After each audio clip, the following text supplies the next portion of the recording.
I'm Beryl Jarvis, and welcome back to our online signature series of music programs.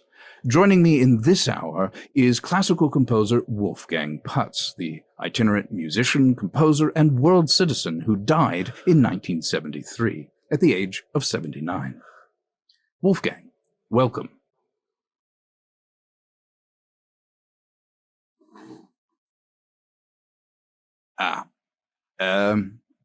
We're having a little bit of difficulty here with Putz. I think we might have the wrong one. Yes. He's not moving.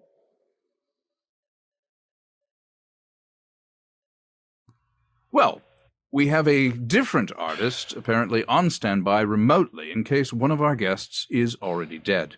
Another Mr. Wolfgang Putz. Hello. It's a pleasure being on the show. We'll be listening to and discussing his compositions, which have been newly recorded by Finland's own Symphonia Orchestra. Hello. It's a pleasure being on the show.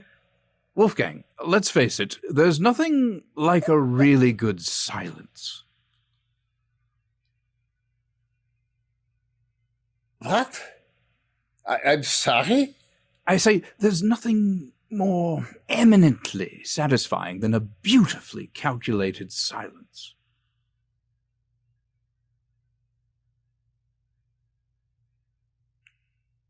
Awkward or otherwise.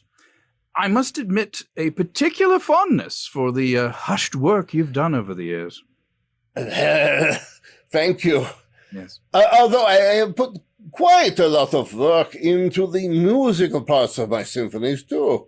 For instance, the Allegro first movement, using the large brass section to evoke the dissonant modern world.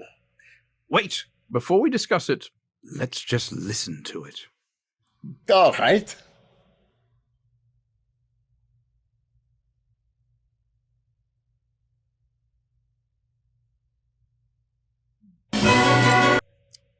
All I can say is, bravo.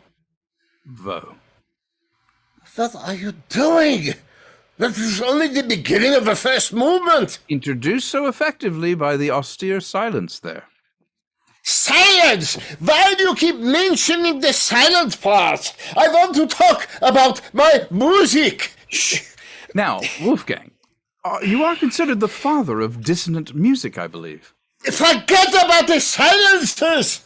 Oh, well, yes, I am.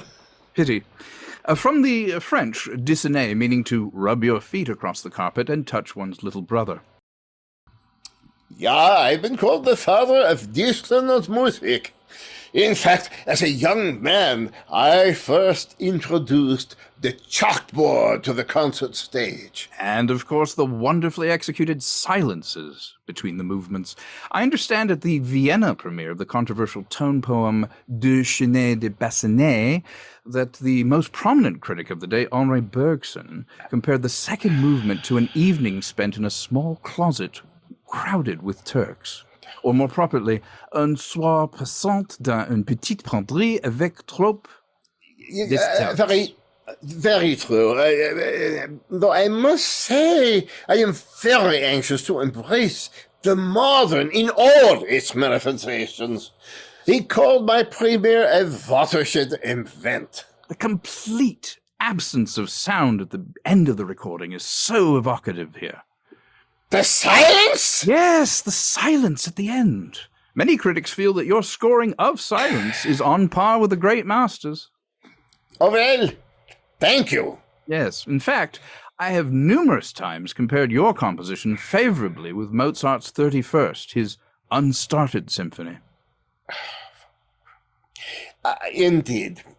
I suppose you think only my quiet passages are some of my finest work? Simply wonderful. There is a silence right between the scherzo and the march and reprise, I believe. I don't know. I don't care. Right between the scherzo there, yes. And indeed the reprise, it's inspired by your second wife, Elsa Harding, heiress of the Harding fortune and inspiration for your haunting, screeching harpy sonatina.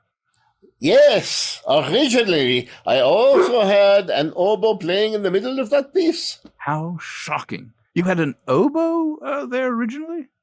Yeah, a single oboe that played on and on, one of those showy lyrical passages. But I decided not to have the oboe during that period because it wasn't right. The oboe didn't capture the dissonant feeling you originally intended? No, I had not written any solo music for that movement of the piece, actually. Something that one oboe player in particular couldn't seem to master, the poor bastard. I think they put him away recently. No, I did not have any music scored in that area at all, actually. The area between the scherzo and the March and Reprise. That area precisely. So the oboe was quite distressing.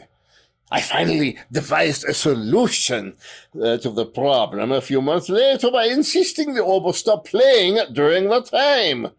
And lo and behold, I had my cessation of sound. Yes, a quietness. It speaks volumes as a towering work of stillness. Wonderful. Simply wonderful. Let's listen to the new recording. By all means.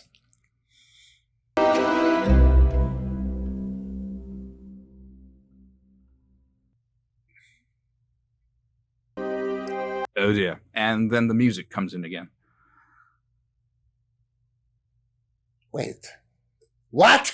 Well, there you have it. The magisterial silence of screeching harpy. How did you arrive at that particularly delicate silence? I mean, I imagine you experimented with a simple pause, a slightly longer lull, and settled on a sort of sweeping noiselessness that we heard just there. Wonderful.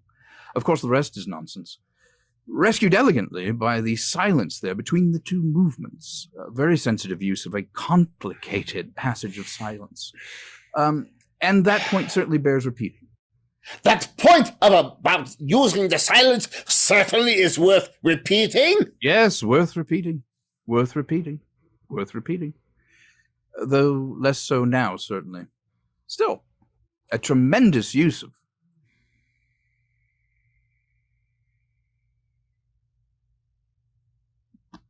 Yes, I'm quite happy with it.